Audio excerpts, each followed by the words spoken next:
ನಮೋ ವೆಂಕಟೇಶಾಯ. ಯದಾ ಯದಾ ಹಿ ಧರ್ಮಸ್ಯ ಗ್ಲಾನಿರ್ಭವತಿ ಭಾರತ ಅಭ್ಯುತ್ಥಾನಮ ಧರ್ಮಸ್ಯ ತದಾತ್ಮಾನಂ ಸೃಜಾಮ್ಯಹಂ. ಸಮಸ್ತ ಜನರಿಗೂ ವೈಕುಂಠ ಏಕಾದಶಿ ಶುಭಾಶಯಗಳು. ಇವತ್ತು ಏನು ವೈಕುಂಠ ಏಕಾದಶಿ ಪ್ರಯುಕ್ತ ಶ್ರೀದೇವಿ ಭೂದೇವಿ ಸಮೇತ ತಿರುಮಲ ವೆಂಕಟೇಶ್ವರ ಸ್ವಾಮಿ ದೇವಸ್ಥಾನದಲ್ಲಿ ವಿಶೇಷ ವಿಜೃಂಭಣೆಯಿಂದ ಎಲ್ಲ ಪೂಜೆಗಳು ಕೂಡ ಶಾಸ್ತ್ರೋಕ್ತವಾಗಿ ನಡೀತಾ ಬರ್ತಾ ಇದೆ.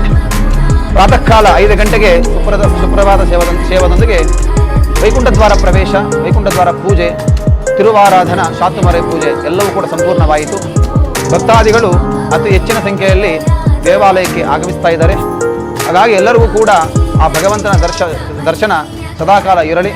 ನಂತರ ವಿಶೇಷ ಪುಷ್ಪಾಲಂಕಾರ ದೇವಸ್ಥಾನದಲ್ಲಿ ದಶಾವತಾರ ಕೂಡ ವಿಶೇಷವಾಗಿ ದಶಾವತಾರ ಅಲಂಕಾರ ಕೂಡ ಮಾಡಿದ್ದಾರೆ. ಮತ್ಸ್ಯಾಕೃತಿ ಮಹಾವಿಷ್ಣು ವೇದ ಉದ್ಧರೇತ್ ಮತ್ಸ್ಯಾವತಾರ ಹೇಳುತ್ತೆ. ಕೂರ್ಮ ಮಂದರ ಉದ್ರಿತ ರಕ್ಷಾಂ ಸರ್ವದೇವತಾ ವರಾಹ ರೂಪೋ ದೇವಾನಂ ವಸುದಾಯಿ ಸಮುದ್ಧರೇತ್ ನೃಸಿಂಹಾಯ ಮಹಾವಿಷ್ಣು ಸನಂದಜ ಮಹಾಭುಜೆ ವಾಮನಂ ಕುಬ್ಜ ರೂಪಾಢ್ಯಂ ಭಾರ್ಗವಂ ಮಾತೃಹಂತಕಂ ಅಂತ ಹೇಳ್ತಕ್ಕಂಥದ್ದು. ಆಗ ವಿಶೇಷವಾಗಿರತಕ್ಕಂಥ ದಶಾವತಾರಗಳು ಕೂಡ ಇಲ್ಲಿ ನಾವು ಕಾಣಬಹುದು. ಅಂಥ ವಿಶೇಷವಾಗಿರ್ತಕ್ಕ ದಶಾವತಾರ ಒಂದು ದರ್ಶನ, ಈ ಒಂದು ತಿರುಮಲ ವೆಂಕಟೇಶ್ವರ ಸ್ವಾಮಿ ದರ್ಶನ ಎಲ್ಲರೂ ಕೂಡ ಪಡ್ಕೊಳ್ಳಿ. ನಾಡಿನ ಸಮಸ್ತ ಜನತೆಗೂ ಕೂಡ ಕಾಲಕಾಲಕ್ಕೆ ಮಳೆ ಬಿದ್ದು ಕಾಲಕಾಲಕ್ಕೆ ಬೆಳೆಗಳಾಗಲಿ ಅಂತ ಹೇಳಿ ನಾವು ಸದಾಕಾಲ ಕೂಡ ಭಗವಂತನ ಪ್ರಾರ್ಥನೆ ಮಾಡ್ತೀವಿ.